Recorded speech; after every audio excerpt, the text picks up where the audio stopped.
Здравствуйте.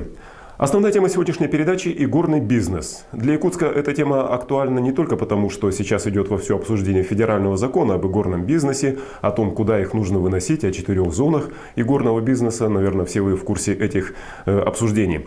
Но еще и потому, что совсем недавно в столице республики произошло двойное убийство в одном из игровых залов на 17-м квартале. Но об этом сразу после наиболее заметных событий дня. Здравствуйте! И в продолжении темы игорных заведений. В данный момент в Якутске насчитывается 94 игорных заведения. Кроме того, в магазинах, на вокзалах и прочих общественных местах установлено 1500 игровых автоматов. Такими цифрами оперируют в администрации столицы республики. Между тем, налоговая служба получает сборы только лишь с 1440 автоматов. Ну, как водится, вот такая нестыковка в информации разных ведомств, наверное, позволяет кому-то обогатиться лишний раз. Сегодня ушел на пенсию первый вице-президент компании «Алроса» Владимир Калитин. Вместе с его уходом в компании был упразднен пост первого вице-президента по недрам. Это сообщает газета «Коммерсант». Тем временем на официальном сайте «Алроса» сегодня опубликованы итоги работы компании за 9 месяцев. Итак, общая выручка от реализации основной продукции составила 55 миллиардов рублей. В том числе от реализации сырых алмазов компания получила 1 миллиард 600 миллионов долларов. Так что «Алроса» продолжает оставаться главным донором бюджета нашей республики. И чего не скажешь о других отраслях экономики и транспорта в частности. Транспорт по-прежнему поглощает бюджетные деньги. А только что главы Якутии и Магаданской области подписали совместное распоряжение о создании комплексной рабочей группы. Она займется подготовкой предложений разных вариантов строительства железной дороги от Якутска до Магадана. Затраты ожидаются грандиозные, а перспектива дивидендов пока призрачная. Точно так же надо сказать, что не даст никакой отдачи и завтрашние расходы администрации города Нерюнгри. Будет отмечаться 80-летие образования поселка Чульман. Для того, чтобы в нем поучаствовали все главы прежних администраций, они приглашаются из разных городов страны. И кроме того, главное событие этого дня, фейерверк, также потребует существенных затрат. А вот ралли «Золотая осень» пройдет исключительно за счет самих участников. Свои машины подготовили 20 водителей. Соревнования проводятся Федерацией автомотоспорта и молодежным спортивно-техническим центром «Нордер». Старт будет дан в субботу в 11 часов в районе Хатасского свинокомплекса. А теперь давайте обратимся к основной теме сегодняшней передачи – игорному бизнесу. Повторю еще раз две цифры, которые уже прозвучали в передаче. 94 игорных заведения зарегистрировано в Якутске. И кроме того, 1500 одноруких бандитов установлены в магазинах, торговых, различных комплексах, вокзалах и иных общественных местах. После двойного убийства на 17-м квартале в одном из игорных залов к этой проблеме, к этому бизнесу власти и правоохранительные органы стали проявлять заметно повышенное внимание. И в частности, в пятницу в мэрии прошло совещание представителей различных министерств и ведомств, которые отвечают за безопасность и за организацию этого игорного бизнеса. Я предлагаю сейчас посмотреть несколько фрагментов с этого заседания. Все ожидания федерального закона. Там 4 октября, я не помню, или 5 октября, конкретно Путин, когда выступал, он конкретно дал задание, что до Нового года принять этот закон, федеральный закон, без бюрократии. Значит, будет принят федеральный закон. Но у нас есть свой закон в республике, который как бы не действует. Объясню, в каком отношении, почему не действует. Закон принят 13 июля 2006 года. И тут в самом конце, статья 6, тут написано: организациям и индивидуальным предпринимателям, указанным в части 1 статьи 2 настоящего закона, привести размещение объектов игорного бизнеса на территории города Якутска, в смысле на территории Республики Саха-Якутия, в соответствии с требованиями настоящего закона в течение 6 месяцев со дня вступления его в силу. Грубо считаем, 13 июля, если закон принят, там еще опубликование печати, это в январе наступает эта точка, можно сказать, Ч, которую мы должны принимать. А тут есть статья 3, требования к размещению объектов игорного бизнеса. Конкретно, где они должны размещаться, мы должны проверять, и должен быть еще назначен уполномоченный орган исполнительной власти, которой еще нет в республике. Поэтому вот так такого закона нету, но в то же время в связи с событиями, которые было двойное убийство в зале «Медуза» игорного зала, вот в 17-м квартале, нами полностью у УВД города Якутска, нами полностью проверены все залы игровых автоматов, которые есть в городе. Это и 94. Ну какая ситуация получилась? Вот конкретно берем, вот давайте это двойное убийство. Если там кнопка тревожной сигнализации была бы, кто-то нажал бы эту кнопку, то ночная милиция, отдел вневедомственной охраны приехала бы вовремя.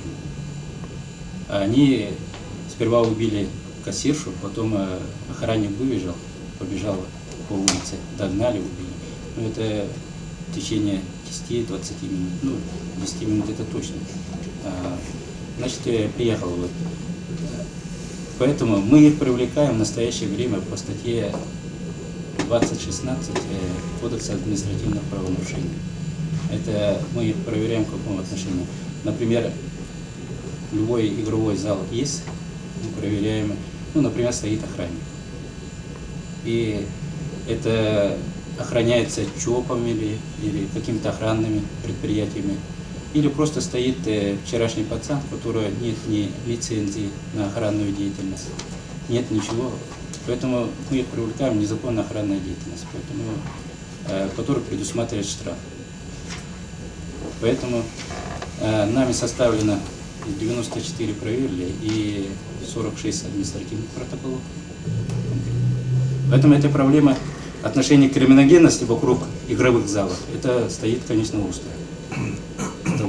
Отношение самих игровых автоматов, которые есть в городе, отношение них совершено, ну, вот в этом году 8 разбойных нападений. Ну, ждем закона. Федеральный закон дожидаться смысла нет.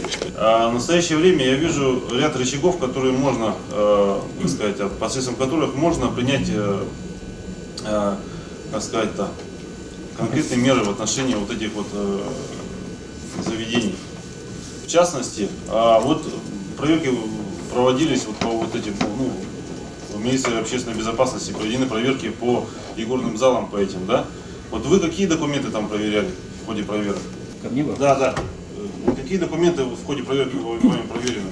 Я знаю, что значит, организация данного заведения начинается с отвода земельного участка, который однозначно согласовывается несколькими надзорными органами, в частности Роспотребнадзором. То есть, начиная с этого, уже можно принимать какие-то меры.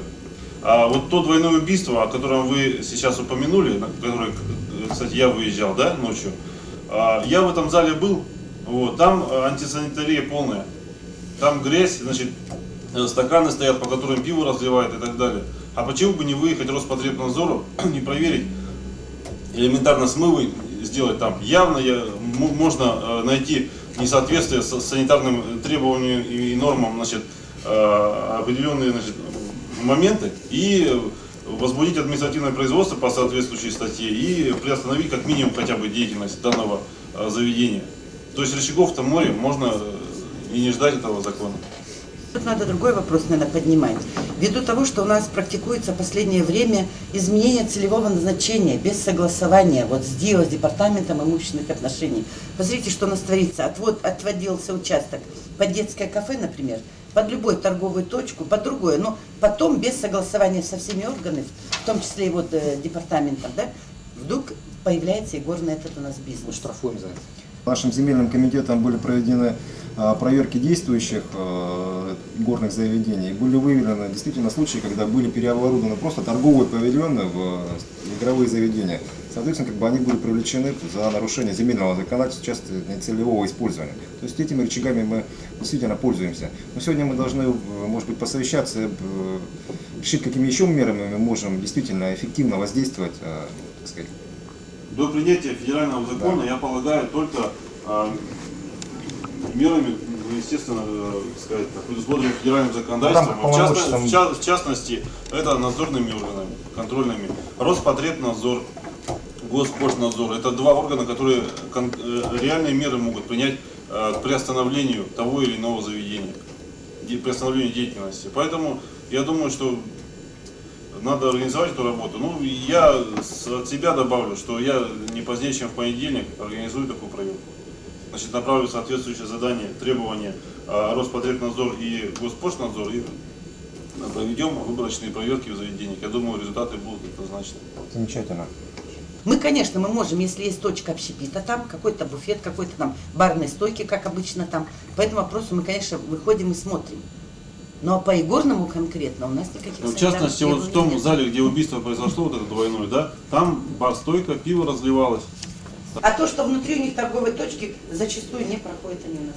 То есть они действуют Ну, подпольно, один нелегально объект. фактически, Как да? То есть это наша можно задача сказать? выявить и пресечь. Это выявлять нарушения. просто нужно. А для этого нужно выявлять, имею в виду, и регулярный контроль за такими. Коль скоро, значит,